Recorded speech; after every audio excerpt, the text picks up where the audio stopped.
Movie के start में हम देखते हैं एक नौजवान लड़की और आदमी पहाड़ पर चढ़ते हैं। नौजवान लड़की का नाम नोरा होता है। नोरा के साथ मौजूद वो आदमी उसका बाप होता है जिसका नाम टोबियस होता है। नोरा और टोबियस पहाड़ पर बैठकर बातें कर रहे होते हैं तो टोबियस नोरा को बताता है ये ट्रोल पहाड़ियाँ हैं और टोबियस नोरा से पूछता है क्या तुम्हें बचपन की कहानियाँ याद हैं। उस पर नोरा कहती है कि कहानियाँ कभी सच्ची नहीं होती। लेकिन टोबियस फिर पूछता है क्या तुम्हें कहानी याद है, और फिर नोरा कहानी सुनाने लगती है। नोरा की कहानी सुनने के बाद टोबियस कहता है हर कहानी में कहीं ना कहीं सच्चाई छुपी होती है। नोरा इस बात पर कहती है वो सिर्फ पहाड़ हैं। टोबियस नोरा को कहता है अगर भरोसा करो तो जरूर नजर आएगा। नोरा पहाड़ों में गौर से देखने लगती है और फिर नोरा को पहाड़ों में पत्थर के बने ट्रोल के चेहरे नजर आते हैं। 20 साल बाद जब नोरा बीच पर कुछ बायोलॉजिस्ट के साथ फॉसिल्स की खुदाई कर रही होती है और वहां उन्हें पुराने जमाने के जानवरों का कुछ हिस्सा मिलता है जिनकी सिर्फ उन्होंने कहानियां सुनी होती हैं। और फिर हम देखते हैं कि एक गुफा में खुदाई चल रही होती है और गुफा के बाहर कुछ लोग एहतजाज कर रहे होते हैं। गुफा में काम करने वाले मजदूर पत्थरों को तोड़ने के लिए गुफा में धमाका करते हैं और फिर दोबारा काम करने लग जाते हैं। और फिर अचानक गुफा में आवाज आने लगती है और पत्थर खुद टूटकर गिरने लगते हैं। गुफा में काम करने वाले मजदूर बाहर निकलने के लिए दौड़ लगाते हैं और अचानक एक बार फिर जोरदार धमाका होता है। डिफेंस हेडक्वार्टर में मौजूद एक आदमी अपने बॉस को धमाके की खबर देता है। ऑफिस में मौजूद दूसरा आदमी धमाके वाली जगह पर प्लेन भेजने को कहता है और फिर प्लेन में लगे कैमरे की मदद से हेडक्वार्टर में बैठे सब लोग स्क्रीन पर धमाके वाली जगह को देख रहे होते हैं। फिर हम देखते हैं कि डिफेंस मिनिस्टर प्राइम मिनिस्टर को धमाके के बारे में खबर देता है। प्राइम मिनिस्टर मीटिंग के लिए लोगों को बुलाती है। नोरा और उसके साथी खुदाई में मिलने वाली चीज की खुशी में जश्न मना रहे होते हैं कि अचानक एक हेलीकॉप्टर लैंड करता है। हेलीकॉप्टर से फौजी उतरते हैं और नोरा को अपने साथ ले जाने का कहते हैं। नोरा उनके साथ हेलीकॉप्टर में बैठकर डिफेंस हेडक्वार्टर पहुंचती है जहां प्राइम मिनिस्टर का एडवाइजर नोरा को मीटिंग रूम में ले जाता है और मीटिंग स्टार्ट हो जाती है।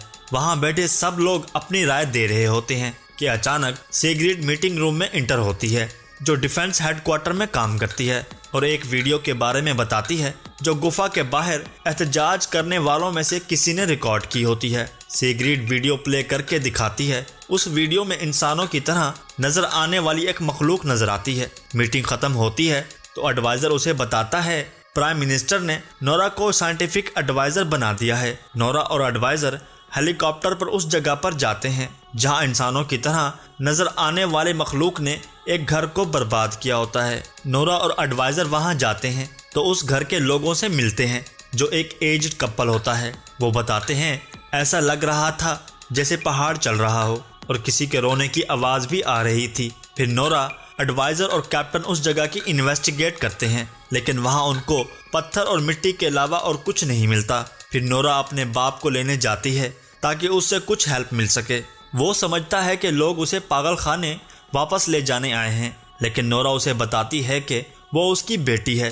वो बहुत अरसे पहले ट्रोल्स पर रिसर्च कर रहा होता है लेकिन गवर्नमेंट उसे पागल समझ लेती है। नोरा उसे वो निशान दिखाती है तो वो यही कहता है कि ये ट्रोल ही है लेकिन अभी नोरा उसकी ये बात नहीं मानती। फिर वो सब रिसर्च के लिए निकल जाते हैं। नोरा का बाप हेलीकॉप्टर को एक जगह लैंड करवाता है और पहाड़ों में कुछ ढूंढने लगता है। नोरा उसकी हरकतें देखकर यही समझती है कि अभी वो नॉर्मल नहीं हुआ।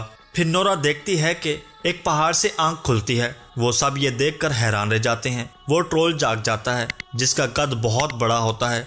वो पत्थर से बना होता है। वो सब भागकर हेलीकॉप्टर में बैठ जाते हैं। फिर कैप्टन हेडक्वार्टर में ये मंजर दिखाने को कहता है। हेडक्वार्टर में लोग ये देखकर हैरान रह जाते हैं। नोरा का बाप बताता है कि ये ईसाइयों का खून सूंघकर जागता है और सूरज की रोशनी में पत्थर बन जाता है। हेडक्वार्टर ये मिशन आर्मी के हवाले कर देती है। फिर आर्मी मिशन को पूरा करने के लिए रात में जाती है और फिर ट्रोल आ जाता है। वो फायरिंग और रॉकेट से ट्रोल पर हमला करते हैं लेकिन उस पर किसी भी चीज का असर नहीं होता।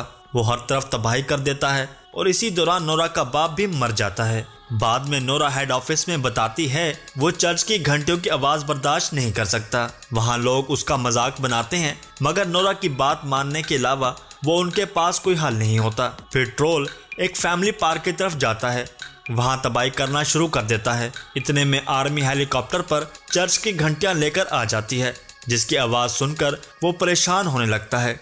लेकिन गुस्से में ट्रोल हेलीकॉप्टर तबाह कर देता है और वहां से चला जाता है। फिर नोरा एक गुफा में जाती है जहां ट्रोल्स के बहुत से स्कल्स पड़े होते हैं। उसे पता चलता है कि वो ट्रोल एक राजा है और अपने घर वापस जाना चाहता है। वो एक प्लान बनाते हैं क्योंकि नोरा को पता चल जाता है अगर ट्रोल पर डायरेक्ट रोशनी पड़े तो वो मर जाएगा। ट्रोल हर तरफ से तबाही कर रहा होता है और अब वो शहर की तरफ जा रहा होता है। नोरा वहां से एक स्कल को उठा लेती है जो उसकी फैमिली मेंबर का होता है। नोरा वो स्कल उसे दिखाती है और अपने साथ उसे वहां ले जाती है जहां उन्होंने बड़ी ट्यूब लाइट्स लगाई होती हैं। ट्रोल नोरा के पीछे भागने लगता है क्योंकि उसे लगता है कि नोरा को मेरे बारे में पता लग गया है। वो हर तरफ तबाही कर देता है। आखिरकार नोरा उसे वहां ले आती है जहां उन्होंने लाइट्स लगाई होती हैं। वो सब लाइट्स ऑन कर देते हैं जिसकी वजह से ट्रोल को दिखाई देना बंद हो जाता है और वो बहुत मुश्किल में होता है। फिर नोरा को उसकी हालत में तरस आ जाता है और वो लाइट्स बंद कर देती है और ट्रोल को अपनी दुनिया में जाने को कहती है। वो भी नोरा की बात सुन रहा होता है कि इतने में दिन हो जाता है और सूरज की रोशनी जैसे ही ट्रोल पर पड़ती है वो ख़त्म होना शुरू हो जाता है। इस तरह वो पूरा तबाह हो जाता है और एक पत्थर बन जाता है। नोरा और एडवाइज़र वहाँ से चले जाते हैं।